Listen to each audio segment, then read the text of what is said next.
আগে বলা হতো যে ওনার বিরুদ্ধে মামলা আছে, ওনাকে জেলে ঢুকাই নিয়ে এসে গেছে না মাইরা ফেলাবে। এখন উনি কি বলবে? ব্যাখ্যা দেখ। আমি ওনার কাছ থেকে একটা ব্যাখ্যা জানতে চাই। উনি ব্যাখ্যা করবেন যে এই কারণে আমার জন্য দেশ নিরাপদ না। এত কিছুর পরে এই বাস্তবতাতেও, বর্তমানে এই অবস্থাতেও উনি যদি মনে করেন এই দেশ ওনার জন্য নিরাপদ না, তাহলে এই দেশে আমি আপনি কিভাবে থাকবো? ওইখানে বৈশা বৈশা উনি দেশের জনগণকে জ্ঞান দিচ্ছেন, আপনারা এটা করেন না, আপনারা সেটা করেন না। আপনি জ্ঞান আমি শুনবো কেন? আপনি জ্ঞান আপনি জ্ঞান না শুনলে আমার নগদ লাভ।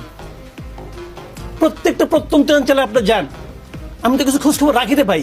গ্রামাঞ্চলে আওয়ামী লীগ যে সমস্ত জায়গায় চাঁদাবাজি করতো সবগুলো এখন বিএনপির লোকজন দখল করে বসে আছে। উনি এখানে বসে বলতেছেন, ওনার কথা কি আসে যায় বলেন আপনি আমাকে?